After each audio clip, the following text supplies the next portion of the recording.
Lagi nating naririnig ang mga kwento ng mga bayani natin sa lupa, di ba? Pero ngayon, iba ang pag-uusapan natin. Samahan niyo akong alamin ang kwento ng ating kauna-unang admiral. Sige nga, kapag sinabing Philippine Revolution, ano agad ang pumapasok sa isip nyo? Sigurado ako, karamihan sa atin, mga bayani sa lupa agad. Tama? Ayun, siguro iniisip nyo yung mga matinding labanan sa lupa. Yung mga trinchera sa Cavite o kaya yung mga kabundukan ng Bulacan kung saan nagtago ang ating mga katipunero. Kasi aminin natin, yan yung mga kwentong laging nasa history books natin. Pero teka, naisip nyo na ba? Bilang isang arkipelago, isang bansang binubuo ng libu-libong isla, paano kaya natin dinipensahan yung ating mga dagat? At sino kaya yung henyo sa likod ng ating pinakaunang navy? Dito na papasok sa kwento ang isang bayaning madalas nakakalimutan. So, simulan natin ang kwento. Kilalanin natin kung sino ba itong kapitan na ito, bago pa man pumutok ang himagsikan. Isang taong handang ibigay ang lahat para sa kalayaan, hindi lang sa lupa, kundi pati na rin sa ating mga dagat. Ang pangalan niya ay Pascual Ledesma. Pinanganak siya sa Himamaylan, Negros Occidental noong 1843, pero mas tumatak siya sa kasaysayan bilang isang Ilonggo. At bago pa man magkaroon ng revolusyon, isa na siyang kilala at respetadong kapitan ng barko. At hindi siya basta-bastang kapitan ha, hawak niyang titulong Kapitan de Marina. Anong ibig sabihin niyan? Well, ibig sabihin expert siya sa paglalayag, sa batas sa dagat at sa pamamahala ng barko. Grabe 'di ba? Sobrang taas at respetadong posisyon niya noong panahon nila. Kaya naman, nung pumutok na ang revolusyon, hindi na siya nagdalawang isip. Ginamit niya agad yung galing niya, yung mga koneksyon niya para suportahan ang katipunan. At syempre, napansin agad ang galing niya. Ginawa siyang kauna-unang Director of the Navy ni Aguinaldo. Tapos, hindi nagtagal naging Secretary of Marine pa. Grabe yung pag-angat, no? Okay, dito na tayo sa part na nakaka-excite at medyo imposible. Isipin nyo, binigyan siya ng isang misyon. Bumuo ng isang buong hukbong dagat mula sa wala. Seryoso, paano mo gagawin yun? Paano ka gagawa ng Navy kung wala ka namang mga warship? Yan yung nakakalulang challenge na hinarap ni Ledesma. Parang imposible, di ba? At para mas maintindihan nyo kung gaano kalaki ang problema, tingnan natin. Sa isang banda, ang Revolutionary Navy natin, mga luma't pinerang commercial ships, mga bangkang dinodonate, at mga maliliit na bangkang nakumpiska.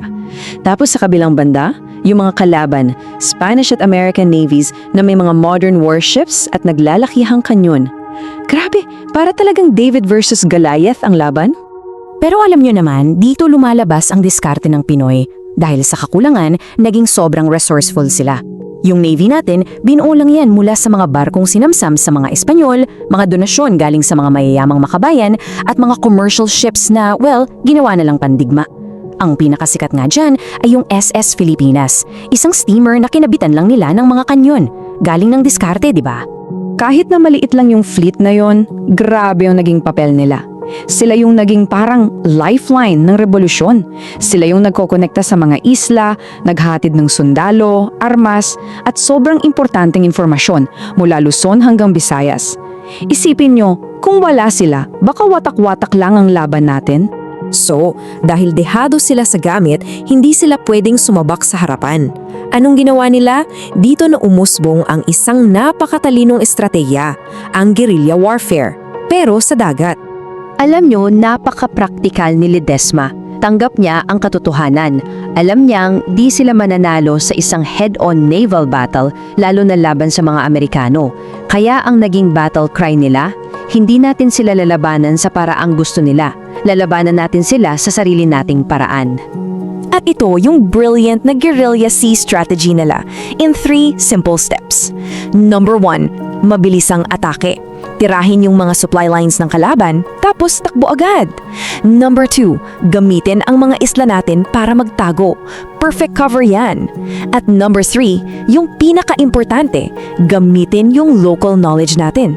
Daanan yung mga maliliit na kipot at coves na hindi alam ng kalaban. Ang talino, di ba? Pero sa kabila ng lahat ng tapang at talino nila, alam naman natin ang nangyari. Bumagsak ang unang republika. Pero para kay Ledesma, Hindi ibig sabihin na tapos na ang laban. Hindi na lang sa dagat ang battleground niya.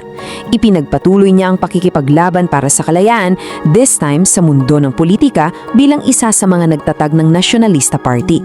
So ano nga ba ang iniwang pamana ng ating unang admiral? Ano ang legacy niya? Taong 1917, yan ang taon kung kailan pumanaw si Pascual Ledesma. At oo, siguro hindi kasing sikat ng pangalan niya kumpara sa ibang mga bayani, pero huwag kayong magkakamali. Yung kontribusyon niya, sobrang halaga niyan. Siya ang naglatag ng mismong pundasyon ng Naval Defense ng Pilipinas. Lahat ng ito sa kanya nagsimula. At siguro, ito yung pinakamahalaga sa lahat.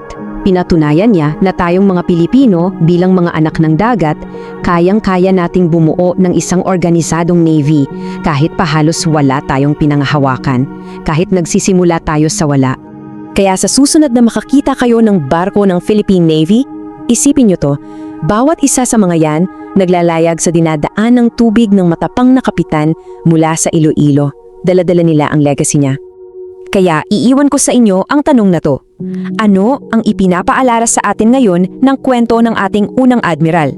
Para sa akin, siguro, paalala ito na ang tunay na lakas nating mga Pilipino ay hindi nakikita sa dami ng kanyon o sa modernong gamit.